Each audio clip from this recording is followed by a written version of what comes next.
So you'll play the Northern Trust, you will? Yeah, so I'll play the Northern Trust, which I'm excited for. It's at a new golf course this year, Glen Oaks in Long Island. No one really has any experience of it. They don't know what to expect, but it looks beautiful. I think the superintendent at Glen Oaks was at Augusta for a while, and he's been in charge of the 2 US Opens at Bethpage as well, so I'm expecting the golf course to be in really good shape. So yeah, I'm excited for that, and obviously excited for the next few weeks as well.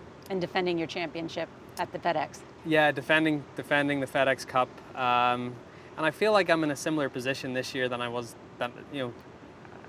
Even last year I was 36th going into the FedEx Cup playoffs. This year I'm in the 40s, but it's so volatile. If you win one of those first couple of events, you move up from 40th into the top 5, and then you have a real chance of winning the overall title. So need to play well the next couple of weeks to give myself a chance, and we'll see how we go from there. How's your health?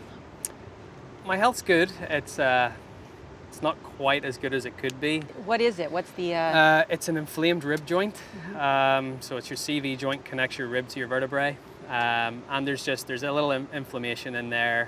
Is it pain, or does it affect your play? It's more pain. It doesn't affect my play. It doesn't affect my swing. It's manageable. It's totally fine. I think it's been blown up a lot more than what it should have been. I know you mentioned that you're going to play in the playoffs and then take some time off.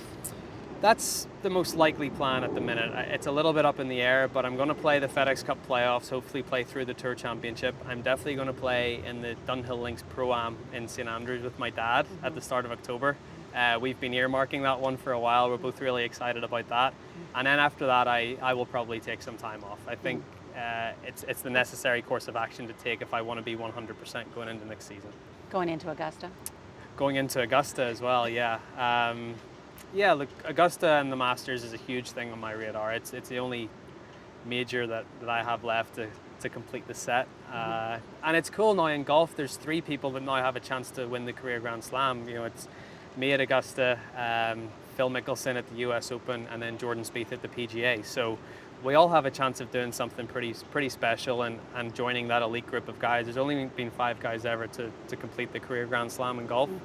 And there's 3 current players right now that have a chance to do that, it's pretty cool for the game. If you look at your game, and if you take some time off at the end of this year, what parts of your game do you really want to work on? So I think my golf game is built around my driving and my longer iron play, say. That's where I gain the bulk of my strokes.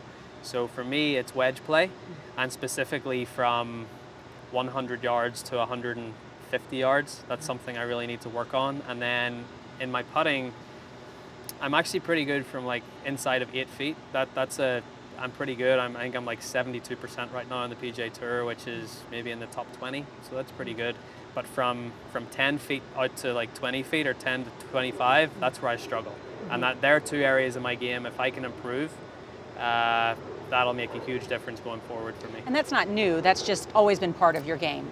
Sometimes there's other things. Sometimes I've been a good wedge player and my mid-irons have been letting me down, or my long irons but there are 2 aspects right now that are glaringly obvious that if I can just improve a little bit and devote a little bit of time to, if I can sharpen up in those areas, I feel like I'll have a great run next year and onwards as well.